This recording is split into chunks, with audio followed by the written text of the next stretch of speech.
Hi friends, આપણે અભ્યાસ કરી રહ્યા છીએ પ્રકરણ 4 દ્વિચલ સુરેખ સમીકરણો. એમાં આજે આપણે સ્વાધ્યાય 4.3 નો 7મો પ્રશ્ન છે એ જોવાનો છે. ઓકે, તો આપણે પહેલા રકમમાં છીએ. ધોરણ 9 ની બે વિદ્યાર્થીનીઓ યામિની અને ફાતિમા એ ભૂકંપગ્રસ્ત લોકો માટે પ્રધાનમંત્રી રાહત ફંડમાં સંયુક્ત રીતે ₹100 નો ફાળો આપ્યો. આ માહિતી આધારે દ્વિચલ સુરેખ સમીકરણ લખો અને આલેખ દોરો. ધોરણ 9 ની બે વિદ્યાર્થીનીઓ છે યામિની અને ફાતિમા. એ બંને વિદ્યાર્થીનીઓ ભૂકંપગ્રસ્ત લોકો માટે ફાળો એકઠો કરે છે. બે થઈને ફાળો છે ને એ ₹100 એકઠો કરે છે, પણ કોણે કેટલા રૂપિયા કાઢ્યા એ કઈ નક્કી નથી. તો એમના ઉપરથી આપણે એક દ્વિચલ સુરેખ સમીકરણ બનાવવાનું છે, અને દ્વિચલ સુરેખ સમીકરણ બની ગયા પછી એમની માહિતી ઉપરથી આપણે આલેખ દોરવાનો છે. ઓકે, તો સૌથી પહેલા મિત્રો આપણે બે વિદ્યાર્થીઓ યામિની અને ફાતિમા એને કેટલા રૂપિયા આપેલા છે ફાળામાં એ ધારી લઈએ. લખીએ, ધારો કે યામિનીએ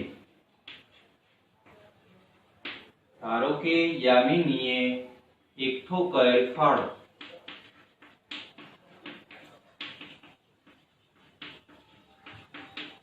₹1 છે, બરોબર, અને ફાતિમાએ એકઠો કરેલ ફાળો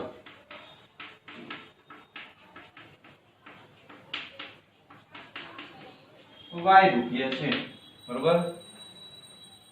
યામિનીએ ₹1 કાઢ્યા, ફાતિમાએ ₹Y કાઢ્યા. બે ભેગા કરીને કુલ રૂપિયા કેટલા થાય છે? ₹100. કેટલા લખેલા છે? આ ₹100 ફાળો એકઠો કરે છે બે, બરોબર. માટે આપણું સમીકરણ બનશે x y બરાબર 100. તો જે દ્વિચલ સુરેખ સમીકરણ માં આવ્યું હતું એ દ્વિચલ સુરેખ સમીકરણ આપણું મળી ગયું. x y બરાબર 100. ઓકે, હવે આપણે એમના ઉપરથી ત્રણ ઉકેલ મેળવીએ. હવે આપણે x અને y બેમાંથી કોઈ પણ એકને સૂત્રનો કર્તા બનાવીએ. x ને બનાવીએ તો y નું પક્ષાંતર કરી નાખશું એટલે y થઈ જશે માઈનસ. હવે y બરાબર આપણે ધારવાના, બરોબર છે. કોઈ પણ ધારી શકો તમે, 0 થી માંડી 100 સુધી ધારી શકો. આપણે છે y બરાબર 20 ધારીએ. y બરાબર 20 તો x બરાબર કેટલા મળે? 100 - 20 બરાબર 20. y બરાબર 50 ધારો. ધારવાના 1 2 3 એવા નાની સંખ્યા નો ધારતા, કારણ કે આપણે y બરાબર 1 ધારો તો x બરાબર 99 તો લેવાના જ છે, બરોબર છે. આલેખમાં પછી આપણે સમાઈને એટલે આવડી મોટી મોટી સંખ્યાઓ ધારવી જેથી કરીને x અને y ની નજીક નજીકની સંખ્યાઓ આવે. y બરાબર 50 તો x બરાબર 100 - 50 બરાબર 50. y બરાબર 70 તો x બરાબર 100 - 70 બરાબર 30. ઓકે, ત્રણ ઉકેલ મળી ગયા. હવે ત્રણે ત્રણ ઉકેલ છે આપણે કોષ્ટકમાં લખીએ.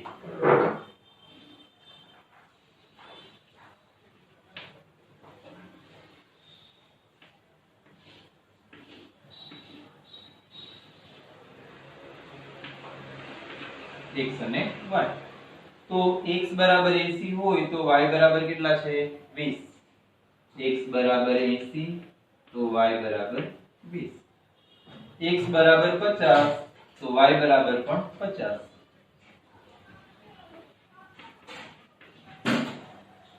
x બરાબર 30 તો y બરાબર 70.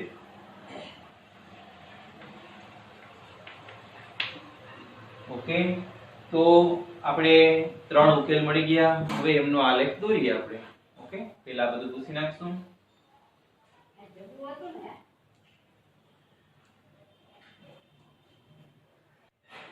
તો હવે આપણે આલેખ દોરીએ. સૌથી પહેલા આલેખમાં x માં 80 અને y માં 20 લેવાના છે. x માં 80 લેશું આપણે અને y માં 20. ઓકે,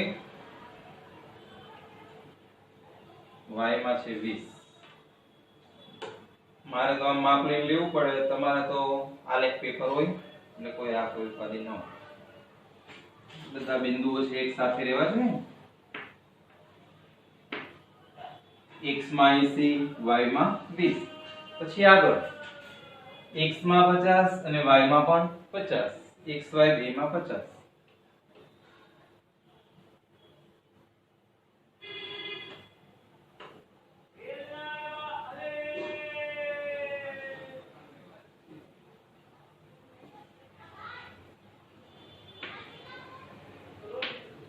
x માં 50 અને y માં પણ 50. એમના પછી x માં 30 y માં 70. x માં 30 લેવાના અને y માં 70.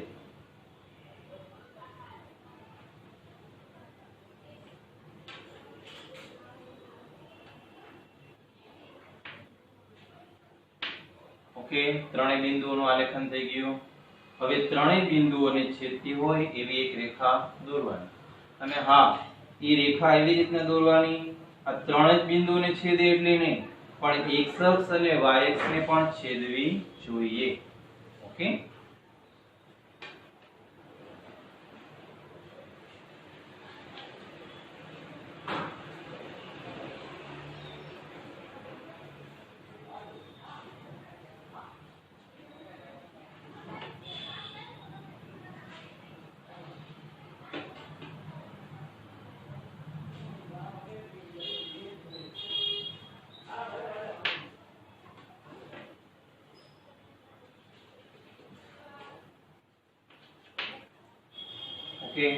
આપણો આલેખ છે અહીંયા પૂરો થાય છે. હવે આલેખ માટે જે સમીકરણ હતું એ સમીકરણને આપણે આ રેખા ઉપર મૂકી દેવાનું. x + y = 100. ઓકે, તો મિત્રો હવે એમના પછીનો 8મો પ્રશ્ન છે એ લઈએ. ઓકે,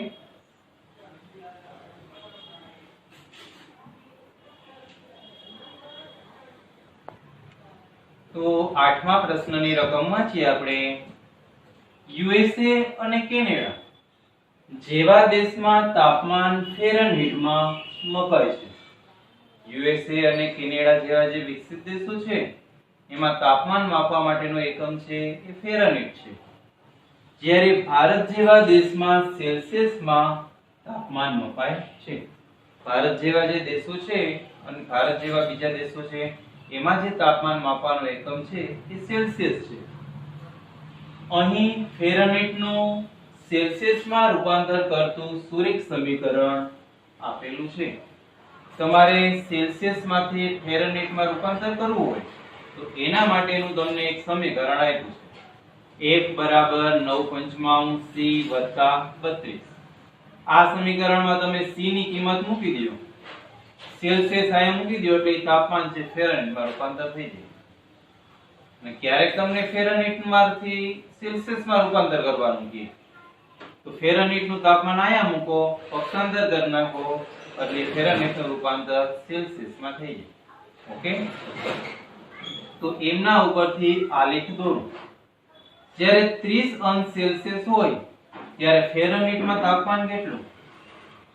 જ્યારે 95 ફેરનહીટ તાપમાન હોય ત્યારે સેલ્સિયસમાં તાપમાન કેટલું? જ્યારે 0° સેલ્સિયસ તાપમાન હોય ત્યારે ફેરનહીટમાં તાપમાન કેટલું? અને જ્યારે 0° ફેરનહીટ તાપમાન હોય તો સેલ્સિયસમાં તાપમાન કેટલું? બરોબર સમજાણું? તો આ ચાર ગણતરી તમારે કરવાની છે. આ ચાર ગણતરી થઈ જાય પછી એને કોષ્ટકમાં મૂકી એમનો આલેખ દોરવાનો છે. ઓકે, આ પરીક્ષા માટે તમારે આઈએમપી પ્રશ્ન છે. તો આપણે જોઈએ અહીંયા ગણતરી કરીએ.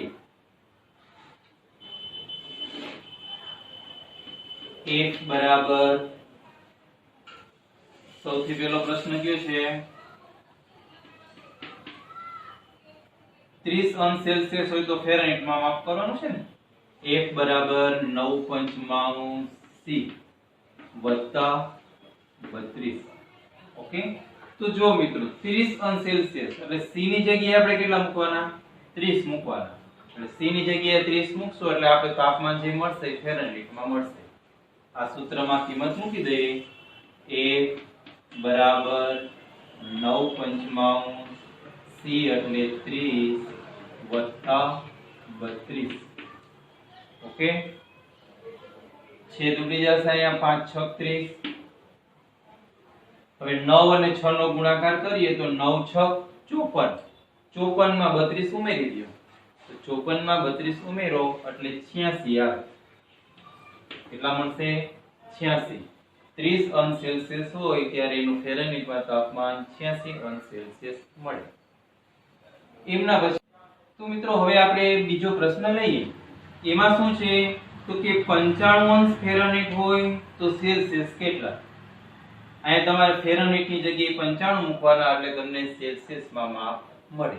ઓકે, 95 F ની જગ્યાએ મૂકશું બરાબર 9/5 અને C વત્તા 32. ઓકે, ફેરફાર શું કર્યો તો કે F ની જગ્યાએ 95 આવી ગયું, C ની જગ્યાએ C જ છે. હવે આપણે આ 32 નું પક્ષાંતર કરી નાખીએ એટલે 95 - 32 થાય બરાબર વૈધા શું તો કે 9 C નો મૂકી દયો. 95 માંથી 32 જાય તો કેટલા વધે તો કે 5 માંથી 2 જાય તો 3, 9 માંથી 3 જાય તો 6. ઓકે, હવે આપણે 9 નું પક્ષાંતર કરી નાખીએ. એનું પક્ષાંતર કરીએ એટલે 5 આવી જાય અંશમાં અને 9 આવી જશે છેદમાં બરાબર C. 9 * 63 અને 7 * 50 35 બરાબર C. ઓકે, હવે મિત્રો પહેલા અને બીજા બે પ્રશ્નોની ગણતરી થઈ ગઈ. હવે ત્રીજો અને ચોથાની ગણતરી કરીએ. ઓકે, પહેલા આપણે આ બધે પૂછવું પડશે કારણ કે જગ્યા નથી આપણી પાસે.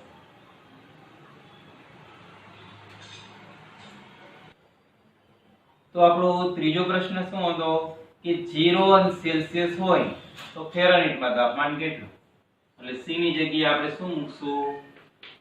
0. 9 C ની જગ્યાએ 0 વત્તા 32. 9 શૂન્ય 0 કરો શું મળે? 0. 0 વત્તા 32 એટલે 32. જ્યારે સેલ્સિયસ છે 0 અંશ હોય ત્યારે એનો ફેરનહીટમાં તાપમાન થાય 32. ઓકે, એમના પછીનો ચોથો પ્રશ્ન. ચોથા પ્રશ્નમાં શું હતું કે ફેરનહીટમાં તાપમાન તમને આપ્યું છે અને સેલ્સિયસમાં રૂપાંતર કરવાનું. 0 અંશ ફેરનહીટ હોય ત્યારે સેલ્સિયસમાં કેટલું થાય જોઈએ. F ની જગ્યાએ કેટલા મૂકવાના? 0 બરાબર 9 C વત્તા 32. 32 નું પક્ષાંતર કરી નાખો તો 0 - 32 આવશે બરાબર 9 C. હવે આપણે 0 - 32 એટલે તો ખ્યાલ છે કે ભાઈ -32 થાય. 9 નું પક્ષાંતર કરી નાખીએ 5 અંશમાં જશે 9 છેદમાં આવશે બરાબર C. 32 50 ને 160 160 ભાગ્યા 9 કરીએ એટલે આપણો જવાબ મળી જશે 160 ભાગ્યા 9. 9 * 1 = 9, 7 આવ્યા પાછળ 0. 9 * 7 = 63. 70 માંથી 63 જાય તો 7 વધે પોઈન્ટ 0 મૂકો 9 * 7 = 63. ઓકે, 17.7 આવે છે તો આપણું -17.7 સેલ્સિયસ જવાબ આવ્યો. 4 ગણતરી થઈ ગઈ. હવે આપણે એમનો આલેખ દોરશું પણ પહેલા એમનું કોષ્ટક દોરીએ.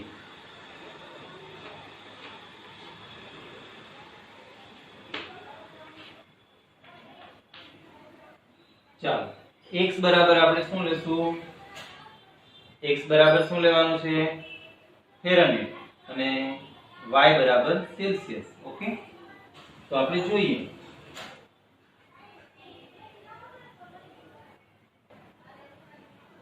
સોરી, આપણે x માં છે એ સેલ્સિયસ લેશું અને y માં છે એ ફેરનહીટ લેશું. ઓકે, અને સેલ્સિયસ છે આપણે x માં મૂકવાનું અને ફેરનહીટ છે એ y માં મૂકવાનું. તો આપણે એક કોષ્ટક બનાવી નાખીએ. સૌથી પહેલા સેલ્સિયસ કેટલા છે? તો કે સેલ્સિયસ તમારે 30 હતા ત્યારે ફેરનહીટ માં રૂપાંતર થયું 86. 30 એ 86. બીજા દાખલામાં સેલ્સિયસ કેટલા છે? તો કે સેલ્સિયસ 35 ત્યારે ફેરનહીટ 95. 35 એ 95. એમના પછી ત્રીજો સેલ્સિયસ કેટલા હતા? તો કે 0 ત્યારે ફેરનહીટ માં રૂપાંતર થયું 32. એમના પછી સેલ્સિયસ છે 17.7. પોઈન્ટ છે આપણે નહીં મૂકીને પૂર્ણાંકમાં કરવું તો શું થાય? -18. સેલ્સિયસ આવ્યા -18 ત્યારે ફેરનહીટ માં કેટલા મળેલા? 0. બરોબર છે? તો આ ગણતરી આપણે કરેલી છે. હવે પછી આલેખ દોરવાનો છે, પણ એ આલેખ તમારે પ્રેક્ટિસ કરવાની છે. આલેખ દોરો તો સરળ છે, આ ગણતરી થઈ જાય એટલે આલેખ દોરો તો સરળ છે, તમે દોરી શકશો. Okay, thank you.